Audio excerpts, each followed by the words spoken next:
দেখো, জামাতের চেয়ে মিথ্যা বলার লোক গোটা দুনিয়ার মধ্যে দ্বিতীয় আছে বলে আমার মনে হয় না। আমি আশ্চর্য হয়ে যাই যে জামাত বলছে সৎ লোকের শাসন চাই, আল্লাহর আইন চাই। আমাকে দেখান তো এইবার কোন জায়গায় আমির সাহেব আল্লাহর আইন চাই একটা বক্তৃতা করছে কিনা দেখান তো। হ্যাঁ, চিন্তা করতে পারছেন? আমাকে দেখান তো। জামাতের বন্ধুরা, তুই করে করো জোরে হাত ধরে বলছি, তোমরা আমাদের উপর অপবাদ শুনছো। দেখো, জামাতের চেয়ে মিথ্যা বলার লোক গোটা দুনিয়ার মধ্যে দ্বিতীয় আছে বলে আমার মনে হয় না। বলতো কেন? আচ্ছা বলো তো, যখন আমরা জোটে ছিলাম, নির্বাচনের জোটে ছিলাম, এখনো সিট ভাগ হয়।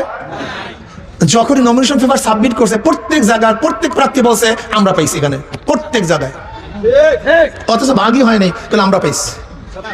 ওই যে খ্রিস্টান ভদ্র মহিলা যখন জামাতের আমিরকে প্রশ্ন করছে, আপনারা যদি ঈশ্বর যদি আপনার ক্ষমতায় নেয়, আপনার কোন নীতিতে কোন আইনে দেশ চালাবেন?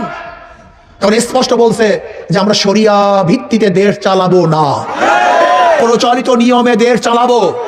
এবং ব্যাখ্যাকারী স্পষ্ট বলছে যে হ্যাঁ, আমির সাহেব বলেছেন আমরা প্রচলিত আইনে দেশ পরিচালনা করব। যদি প্রচলিত নিয়মেই দেশ পরিচালিত করি, তাহলে আওয়ামী লীগ দোষটা কি করছে? বিএনপির দোষটা কি? এই যে মাসুদ সাহেব আপনাদের এলাকা, সেদিকে এক জায়গায় বলছিলাম, আমি বলছিলাম মাসুদ সাহেব ফখরুদ্দিন সাহেবের একটা বক্তব্যকে খুব সুন্দরভাবে প্রোটেক্ট করেছিলেন যে শরিয়াকে বিশ্বাস করি না, বেঈমান হয়ে যায়। কিন্তু এখনো তো আপনি শরিয়া অনুযায়ী দেশ চালাবেন না, এখন আপনি বলেন আপনি কি হবেন? এই প্রশ্ন আপনার কাছে বুঝি না।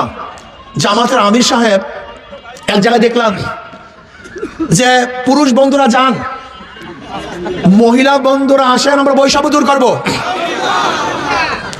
আচ্ছা আমাকে বলেন তো, মহিলা এবং পুরুষের মধ্যে বৈষম্য করছে কে? এই পর্দার বিধান কে করছে? এখন আমরা যদি বলি বৈষম্য দূর করবো, আসেন, ইমানের অবস্থা কি আমি জানি না। এই মুফতিয়ানে কেরাম আছেন, আপনার ফতুয়া দেবেন আমি জানি না, কিন্তু